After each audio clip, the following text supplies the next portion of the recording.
इस सेशन के अंदर मैं आपके सामने कुछ नए टूल्स इंट्रोड्यूस कर रहा हूँ। इंटरैक्टिव की एक पूरी सीरीज है हमारे पास टूल्स की।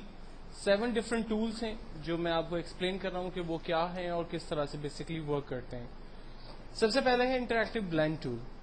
देखें, अगर 2 डिफरेंट ऑब्जेक्ट्स हम क्रिएट करते हैं, फॉर एग्जांपल पहला मैंने स्क्वायर ड्रॉ किया एक कलर के साथ, दूसरा मैंने सर्कल बना दिया विद डिफरेंट कलर, और अब मैं दोनों ऑब्जेक्ट्स को आपस में मर्ज करना चाहता हूं, तो हम यहां से पहला टूल सेलेक्ट करते हैं, इंटरैक्टिव ब्लेंड टूल, और स्क्वायर से रेंज बनाते हुए सर्कल तक की रेंज बना लेते हैं। आप देखें, इसने स्क्वायर और सर्कल को की जो है वो रेंज मिला दी आपस में, और नंबर ऑफ कॉपीज उसने जनरेट कर दी। अब इन कॉपीज को अगर मैं कम करना चाहता हूं, यहां पर एक एरो आ रहा है, अगर मैं एरो को स्क्वायर की तरफ मूव करता हूं तो सर्कल की क्वांटिटी कम हो गई, अगर मैं एरो को सर्कल की तरफ ले जाता हूं तो स्क्वायर की क्वांटिटी कम हो गई, और अगर मैं इसको मिडल में रख देता हूं तो एक्चुअल जो है वो दोनों तरफ इक्वल क्वांटिटीज आ रही हैं। इनके टूल्स भी हमारे पास अवेलेबल है टॉप पर। लाइक अगर मैं इनके कलर्स, इनके शेड्स वगैरह चेंज करना चाहता हूं, किसी तरफ इनकी पोजीशन को बढ़ाना चाहता हूं और कम करना चाहता हूं, तो वो हम यहां से यूज कर सकते हैं।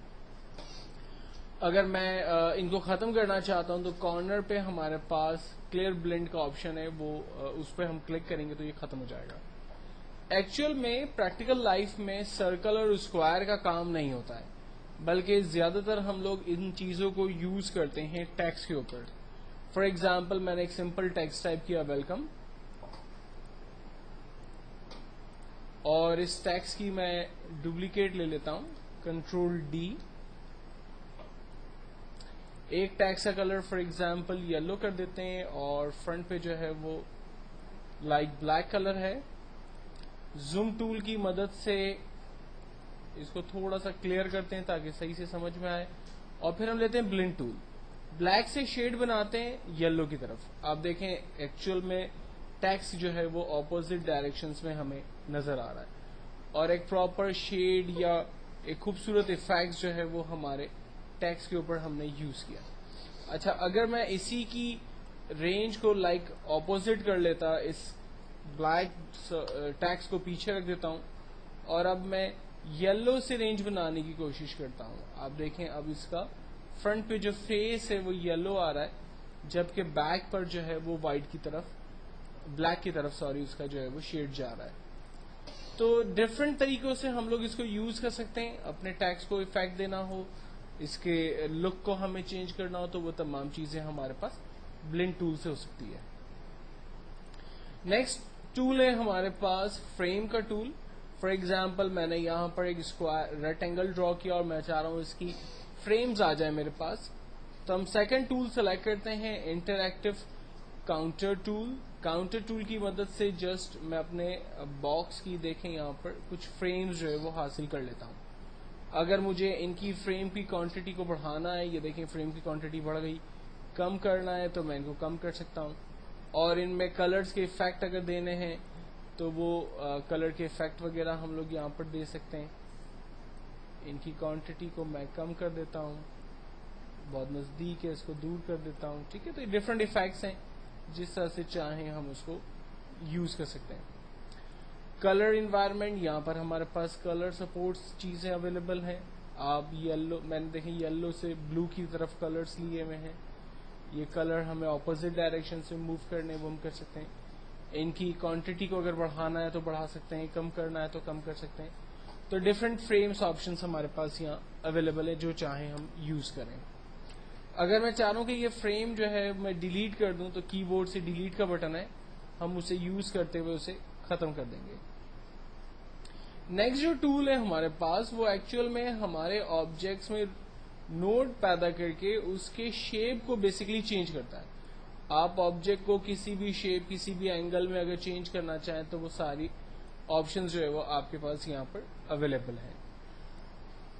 देन उसके बाद ऑब्जेक्ट या टेक्स्ट में शेड्स अप्लाई कर दें। फॉर एग्जाम्पल मैंने एक सिंपल बॉक्स बनाया। आपको याद होगा शुरू के अंदर हम लोगों ने सीखा था कि अगर कोई भी ऑब्जेक्ट जिस पे अगर आप शेड अप्लाई करना चाहें तो इसका आसान तरीका यह है कि आप उसकी डुप्लीकेट बनाइए, उसमें ब्लैक कलर फिल करें और इसको ऑब्जेक्ट के बैकग्राउंड पर डाल दें कंट्रोल पेज डाउन की मदद से। देखें ये इसका शेडो हमने बना दिया। जबकि प्रॉपर तरीका ये कि आप ऑब्जेक्ट ड्रॉ करने के बाद यहां से blend interactive drop shadow tool को सिलेक्ट करते हैं और ऑब्जेक्ट का शेड जो है वो ड्रॉ करते हैं। यहाँ पर मैं ऑब्जेक्ट का शेड जो है वो बेसिकली ड्रॉ कर रहा हूँ। शेड कितना मुझे चाहिए, ऑप्सिटी कितनी होनी चाहिए, कितना वो डल होना चाहिए, ये हम यहाँ से डिफाइन करेंगे।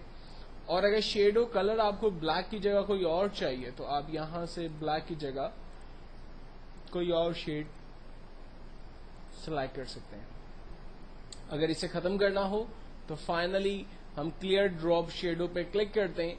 ऑब्जेक्ट पे जो शेड अप्लाई हो रहे थे वो हमने खत्म कर लिए। और यही चीज अब टेक्स्ट के ऊपर भी अप्लाई होती है। फॉर एग्जाम्पल अगेन मैं एक टेक्स्ट टाइप कर रहा हूं और मैं चाहता हूं कि इस टेक्स्ट पर भी शेड अप्लाई हो जाए, तो तरीका बिल्कुल वही है। आप ड्रॉप शेडो सिलेक्ट करते हैं और इसकी रेंज बनाकर इसको ड्रॉप करते हैं। ये देखें इसका शेड जो है वो हमारे पास आ रहा है। प्रॉपर्टी बाकी सब कुछ वही है। अगर आप शेड के कलर चेंज करना चाहते हैं या शेड को जो है वो सॉफ्ट और हार्ड रखना चाह रहे हैं तो ये चीजें आप यहाँ पर डिफाइन कर सकते हैं। और अगर खत्म करना चाह रहे हैं तो क्लियर ड्रॉप शेडो करते हैं, शेड्स हमारे खत्म हो जाते हैं।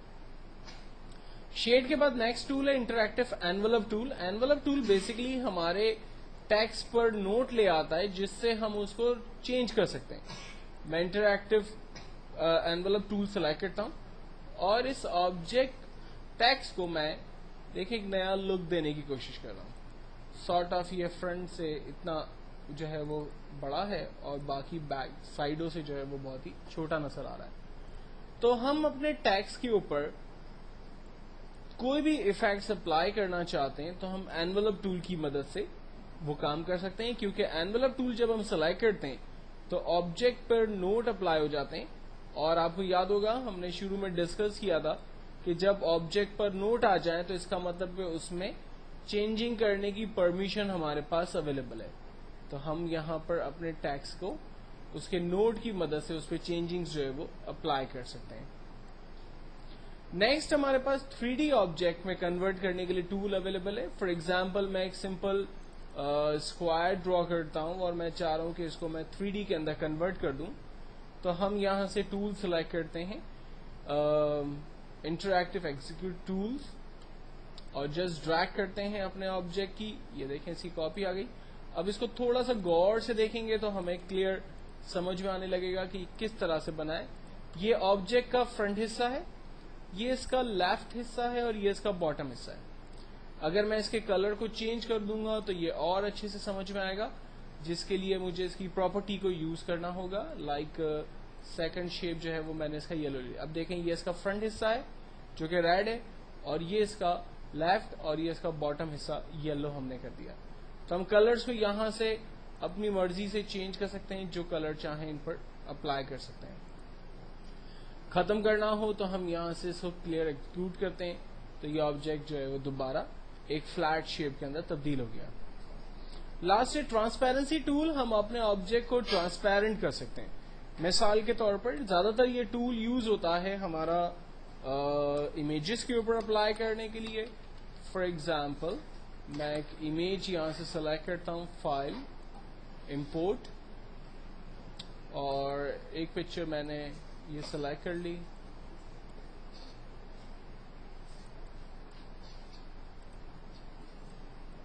और दूसरी पिक्चर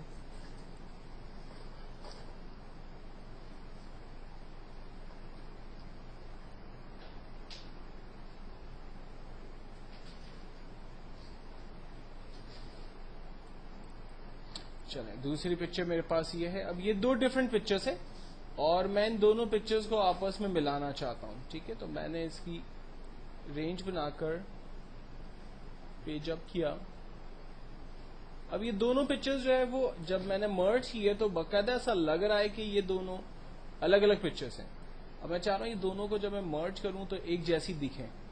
तो हम लोग सिलेक्ट करते हैं ट्रांसपेरेंसी टूल और अपनी इस पिक्चर की रेंज बनाते हुए इसके ऊपर से मूव करते हैं, ड्रैग करते हैं। अब देखें पिक्चर जो है वो उसके साथ मर्ज हो गई है।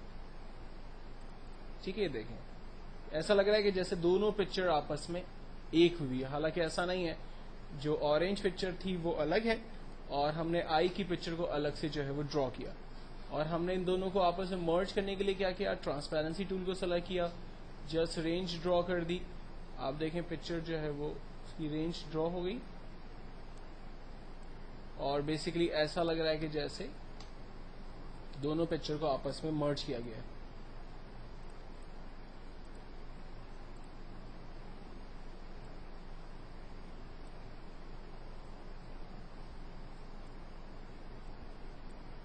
ठीक है, तो एक्चुअल में ये ट्रांसपेरेंसी टूल जो है वो हम लोग पिक्चर के ऊपर यूज करते हैं।